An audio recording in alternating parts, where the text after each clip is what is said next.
నమస్కారం. పెళ్ళైన తర్వాత ఖచ్చితంగా తల్లి కావాలని ప్రతి ఒక్కరికి ఉంటుంది. కేవలం తల్లి ఒకటే కాదు, తల్లిదండ్రులు అవ్వాలని ఇద్దరి ఆలుమగలకు ఉంటుంది. కానీ ఎన్ని హాస్పిటల్ చుట్టూ తిరిగినా, ఎన్ని ఫెర్టిలిటీ సెంటర్స్ తిరిగినా కానీ వాళ్ళకి సంతాన ప్రాప్తి అయితే అస్సలు లభించదు. మరి దైవ ఆజ్ఞ లేనిదే ఇది కాదు అని కూడా కొందరు అంటున్నారు. మరి వైద్యంలోనూ ఎటువంటి దోషం లేకపోయినా కానీ పిల్లలు పుట్టట్లేదు, మరి దేవుడి చుట్టూ తిరిగినా పిల్లలు పుట్టట్లేదు అని మీరు ఎప్పుడైనా భావిస్తున్నారా? అయితే మీకోసమే ఈ వీడియో. మరి దీని గురించి మీకు ఒక సొల్యూషన్ చెప్పడానికి ప్రస్తుతం మనతో పాటు ఉన్నారు ప్రముఖ సంఖ్య జ్యోతిష నిపుణులు రెహమాన్ గారు. నమస్తే అండి. నమస్తే అమ్మా.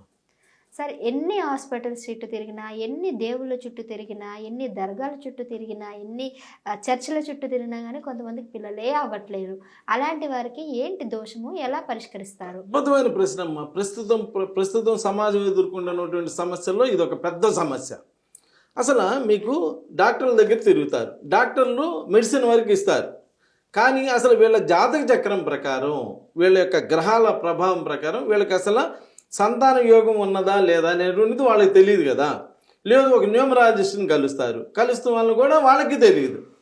నా దగ్గర రావడం వల్ల ఉపయోగం ఏంటంటే వీళ్ళ ఐదో స్థానం అంటే సంతాన స్థానం అమ్మ. వీళ్ళ సంతాన స్థానం అసలు ఎలా ఉన్నది, సంతాన స్థానం ఒకవేళ ఇబ్బందిగా ఉందా, లేదా ఆ సంతాన స్థానాన్ని ఏదన్నా చెడు గ్రహాలు ఏమన్నా చూస్తున్నాయా అనేటువంటిది అంతా కూడా కూలంకషంగా జాగ్రత్తగా చెక్ చేసి ఆ ప్రాబ్లం ఎక్కడైతే ఉందో దానికి చిన్న రెమెడీ చేయటం జరుగుతుందమ్మ. ఆ రెమెడీ చేయటమే కాకుండా వీళ్ళకి పేరులో కూడా చిన్న చిన్న మార్పులు చేయటం జరుగుతుంది. అలా చిన్న చిన్న మార్పులు చేయటం వల్ల ఆటోమేటిక్గా ఎంతమంది డాక్టర్లకో పిల్లలు కలిగారమ్మ. నా దగ్గరికి వచ్చినటువంటి వాళ్ళకి ఎంతోమంది డాక్టర్లు. అసలు విజయవాడలో అయితే ఒక అమ్మాయి గైనకాలజిస్ట్, అసలు అమ్మాయి దగ్గర సంతానం లేని వాళ్ళందరూ అమ్మాయి దగ్గరికి వచ్చి సంతానం పొందుతారు. ఆమెకే పిల్లలు లేరు.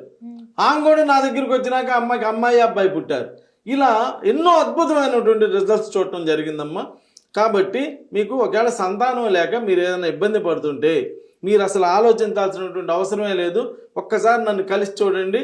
మంచి పిల్లలు సంతానం చక్కగా కలిగి మీరందరూ కూడా చక్కగా ఆనందంగా ఉండేటువంటి అవకాశం. మీకు పెళ్ళై 10 ఏళ్ళయి 15 ఏళ్ళయి పిల్లలు లేకపోయినా కానీ భయపడక్కర్లేదు. ఆస్ట్రోన్యూమరాలజీలో ఒక అద్భుతమైన రెమెడీస్ ఉన్నాయమ్మా. ఆ రెమెడీస్ ద్వారా మీరు మంచి సంతానాన్ని పొందొచ్చు. నమస్కారం.